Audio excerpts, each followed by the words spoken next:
Good morning. I got a new camera, so I'm trying to do this speech again. Pope Francis made me happy and he made me sad at this visit.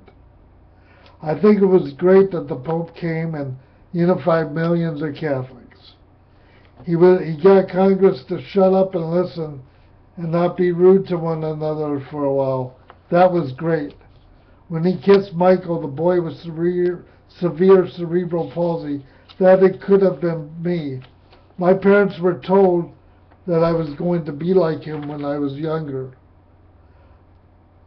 I was not talking or walking when I was 3 years old, almost 3 years old. My mother, Mary Elizabeth Waddell, had bone cancer 60 years ago.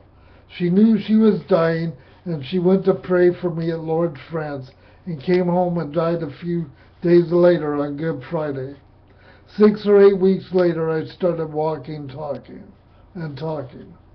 One of my family members, who's an atheist, said it was maybe because of my delayed motor development, not a miracle, that I started to walk and talk. I don't know if it was a miracle or not, but I like to think that her trip was not for nothing. And I can't imagine the physical or emotional pain she was in. What an act of love. I have thought about this my whole life. That was mainly what I know about her. It's pretty heavy when you stop and think about it. I knew at 5 years old I was gay, but I knew to keep it to myself. At 8 years old, my parents told me I would always have cerebral palsy when I asked them. I went in my room and I cried and prayed for a miracle.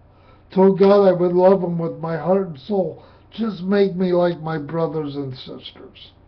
I fell asleep and I awoke and still had cerebral palsy and still was gay. So I knew then that God did not make mistakes and that I was supposed to be who I was.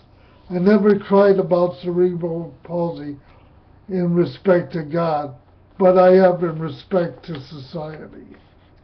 Seeing the Pope kiss Michael reminded me of Dennis, who was 5 years old when I was 11. He rode on the school bus to our school, where all disabled children, we all went together. Dennis could not speak or walk. He could only moan and move his eyes. Next to him sat Linda. She was 18, had cerebral palsy, could not walk or talk either. Her parents were in their upper 50s or 60s. She had to be propped up and fell over easily. She could understand things more easily than Dennis. George Williams was our bus driver. He is a guy in his 30s or 40s, but 11 years old. It's hard to always tell how old adults really were when you were younger. When I was 12, Dennis stopped coming to school. George told us that his parents had him institutionalized.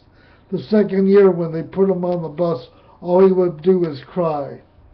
Me and my other friends talked about this and felt that it was the best decision for this family to do what they did. And if it would have been me, I wish my parents would have done the same thing for me, so they could have been more freer with their life. A few years later in high school, when I was in regular school, there was a party. I went to this guy's house, and I realized that it was Dennis's house. I says, "Dennis, your brother?" And he said, "Yeah."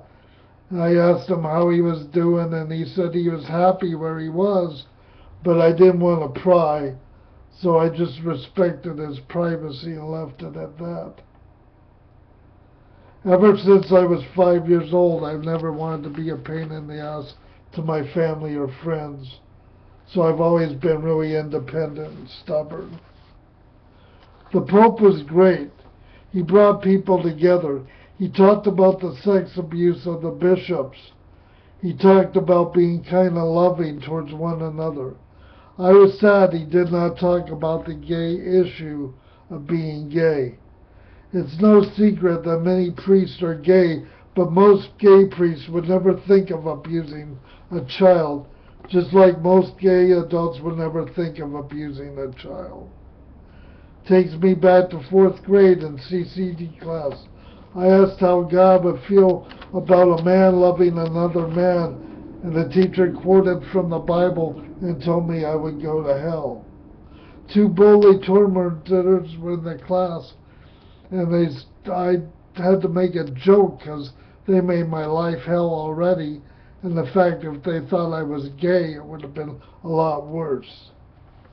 So you see, I believe that Pope Francis, if I could talk to him, I would tell him that God does not make mistakes, and not everybody uses the Bible. Many Catholics do, but many people believe in God, and there's different ways of interpreting God. And if it wasn't for God, I would not be here, because many conservatives and liberals have hurt me in my life, and they haven't always understood, and sometimes it's hard for me to fit in or feel like I'm part of America, which has caused great pain to my heart and soul. There are many atheists within my family. Why do some people fear atheists? Simple answer: if God does not exist, then people can hurt and cause pain to others because it really does not matter to them. Many atheists go to my church, and they believe in love and respect, but not all atheists go to church, and not all atheists follow a moral code to life. The Pope said, "God bless America." I'm sure this bothered many atheists, but it shouldn't unless they make religion or faith political. And all the atheists I know believe in love and respect.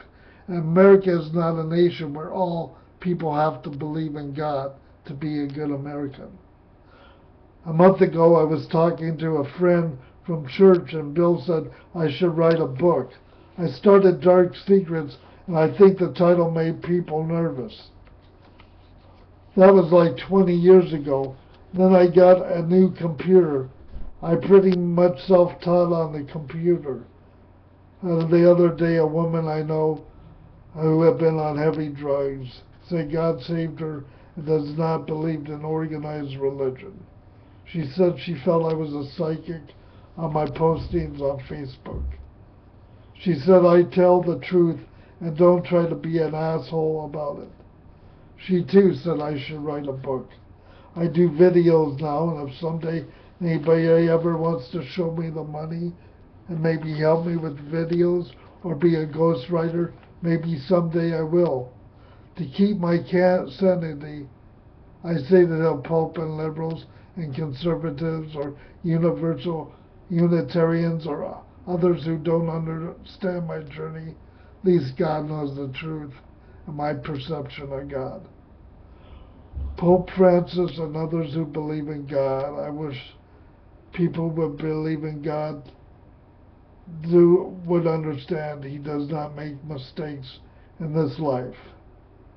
The Pope gave millions of people hope, but if the Pope is not God and he believed that God created everybody and knows it all, then he should know, like me, like people like me too, we also need help and acceptance.